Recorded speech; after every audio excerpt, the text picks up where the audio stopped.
प्यारे बच्चों, आज हम पढ़ेंगे कक्षा 5 की रिमझिम में से पाठ 1 राख की रस्सी।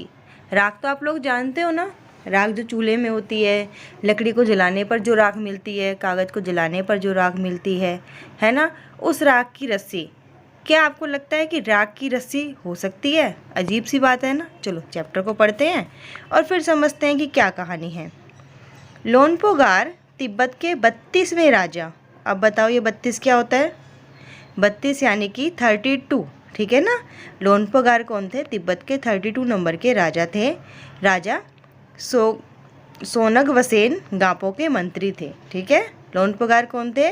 सोनगवसेन गापो के मंत्री थे। वह जो है अपनी चालाकी मतलब बहुत चालाक थे वो, है ना, और हाजिर जवाबी। अब ये हाजिर जवाबी क्या होता है? हाजिर जवाबी का मतलब होता है तुरंत जवाब देना, है ना। जब उनसे कोई कुछ पूछता था या कुछ बताता था तो वो तुरंत जवाब दे देते थे, इतना दिमाग चलता था उनका। उसके लिए दूर दूर तक मशहूर थे। कोई उनके सामने टिकता भी नहीं था। चैन से ज़िंदगी चल रही थी। भाई होशियार थे, ज़िंदगी तो चैन से चलेगी ना, सब काम हो रहे थे। लेकिन जब से उनका बेटा बड़ा हुआ था, उनके लिए चिंता का विषय बना हुआ था।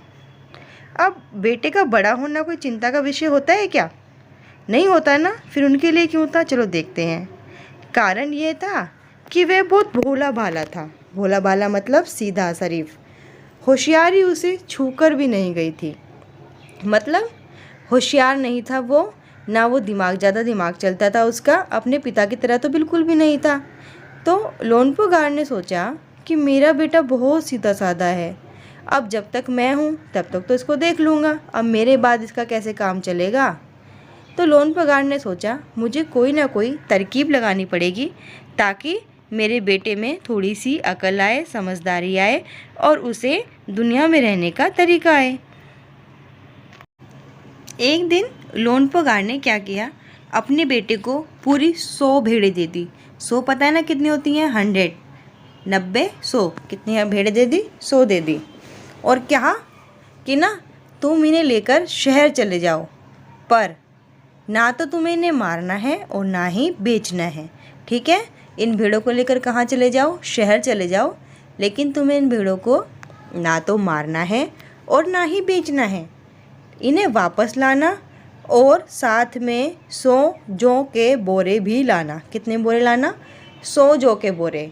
जो देखे ना आपने, गेहूँ जैसे होते हैं, जो उगाते हैं, ऐसे नवरात्र में उगाते हैं, जो देखे ना वैसे वाले जौ।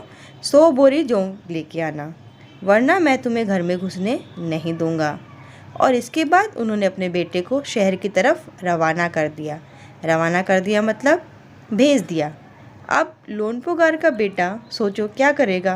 उन्हें भेड़ को ना मारना है ना उन्हें बेचना है, फिर वो इतने पैसे कहाँ से लाएगा? देखते हैं क्या होता है।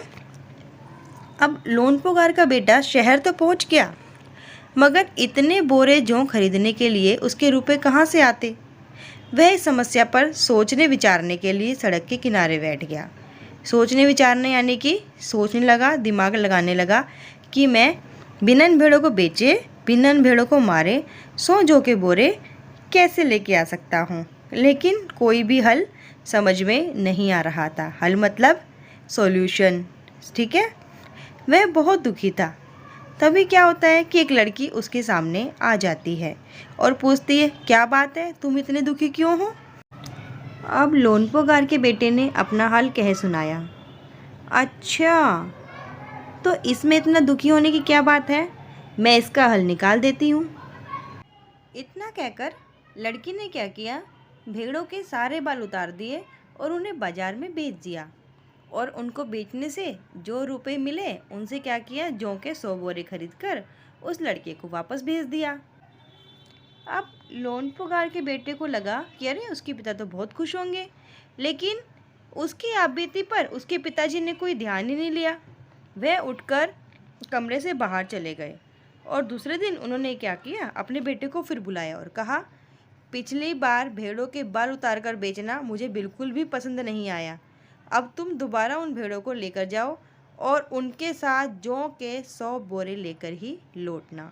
अच्छा बच्चों, ऐसे बताओ, आपको नहीं लगता कि उसके पिताजी तो बेवजह ही परेशान हो रहे हैं, है ना। जो काम उसके पिताजी ने उन्हें दिया था वो काम तो लोनपोगार के बेटे ने कर दिया था, फिर उसके पिताजी ने उसे दोबारा काम क्यों दिया, सोचो। यानी कि उसके पिताजी उसके काम से खुश नहीं हुए। लेकिन खुश क्यों नहीं हुए? उन्होंने तो कहा था कि मुझे 100 बोरे गेहूँ चाहिए, जो चाहिए। फिर क्यों नहीं खुश हुए? उसने तो भेड़ों को मारा भी नहीं और बेचा भी नहीं। क्यों खुश नहीं हुए, सोचो। चलो मैं बताती हूँ क्यों खुश नहीं हुए।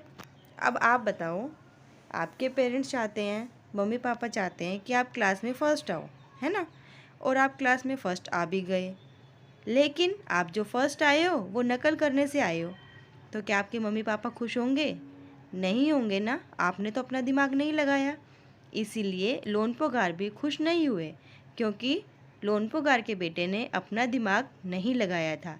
इसलिए उन्होंने क्या किया, अपने बेटे को दोबारा शहर भेज दिया और कहा कि तुम इस बार 100 जौ के बोरे लेकर आना, और इस बार ना भेड़ों को मारना है, ना बेचना है, और ना ही उनके बाल उतारने हैं।